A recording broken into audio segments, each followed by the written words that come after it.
Welcome to the Grace Period, where we get real about attorney mental health and well-being and pull back the veil on the high-stakes world of big law. I'm your host, Emily Logan Stedman. In this demanding profession, it is crucial that we don't lose ourselves in the hustle for billable hours. On the Grace Period, we have honest conversations about finding consistency, minimizing chaos, developing coping strategies, and destigmatizing mental health. It is time to prioritize our shared humanity, to find our grace period. So far this season 2 of the Grace Period, we've defined well-being, talked about why it matters for attorneys. I shared my story and defined mindfulness, encouraging y'all to give meditation a try. We've talked about gratitude and journaling and how to build autonomy by doing at least one thing each day that is just for you. We've discussed asking and getting help, asking for and getting help, as well as time management as a form of self-care. Today, we'll talk about things that hinder lawyer well-being, including the dreaded billable hour. Many things in our profession and in our lives as humans hinder lawyer well-being. I'm going to list a few and talk at a high level about how you can overcome them. I'll conclude with the billable hour. It doesn't have to be your enemy, I promise. This will be quick and again from a high level. The point is to create notice of these issues and empower you to implement tools and systems that help you overcome them. First step, unpredictable workloads and deadlines.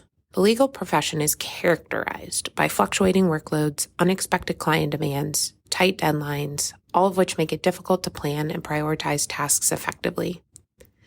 One way to counter this is to build in buffer time for unexpected tasks and to prioritize ruthlessly. I do this by asking myself what can wait. If it can wait, I move it to the next day or I put it later on my calendar. This also requires communicating proactively with clients and colleagues about timelines. I've tried to provide tips on doing this effectively throughout both season 1 and season 2 of this podcast.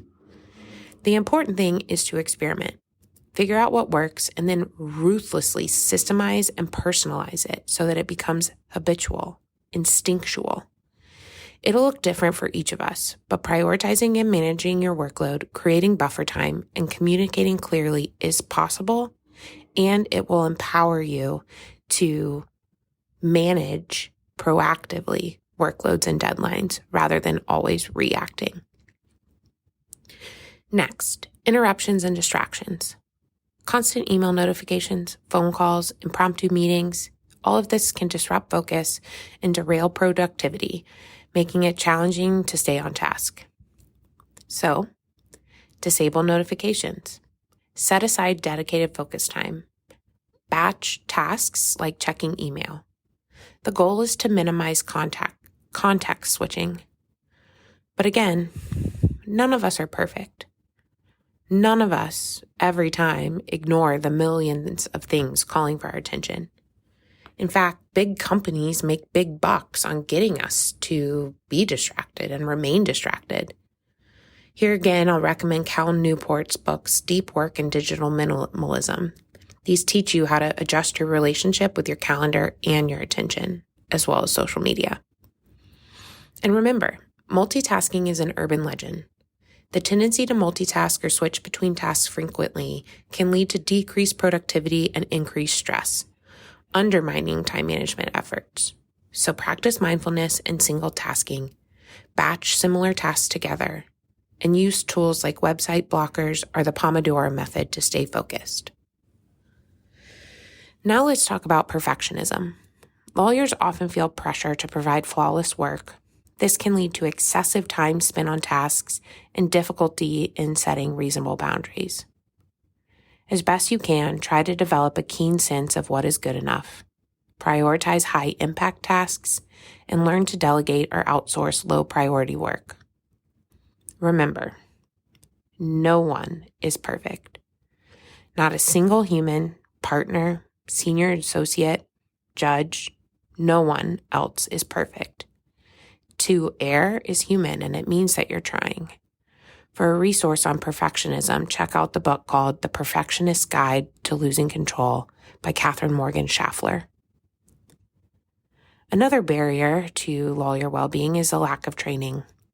Many attorneys receive little formal training in time management techniques, leaving us to develop these skills on our own, often through trial and error. So, seek out time management workshops or podcasts like this one, as well as courses and coaching. You can create accountability partnerships with colleagues.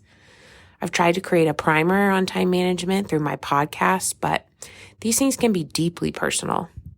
Spend time seeking out tips and techniques. Experiment with them. Move forward with what works for you, keeping in mind that what works today may not work in a year. That's okay. Your ability to manage your time and your mind will evolve as you and your practice evolve.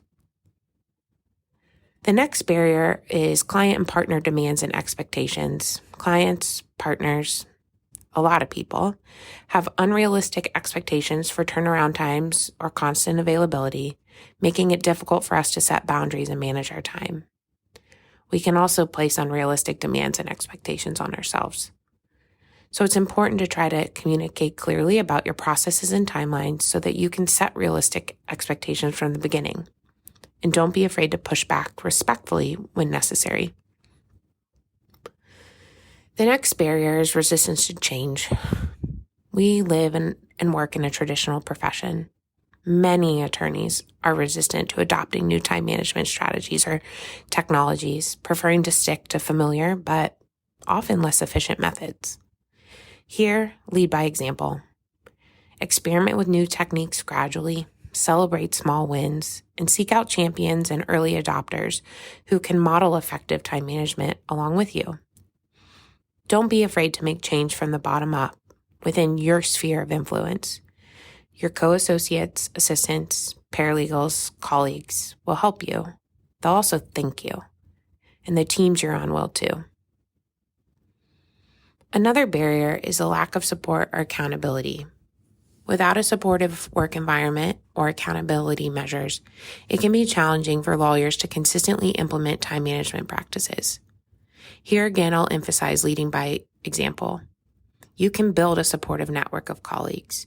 You can schedule regular check-ins and progress reviews. You can hire a productivity coach or join a mastermind group. If you don't have the support or accountability, we've got to be empowered to create it for ourselves.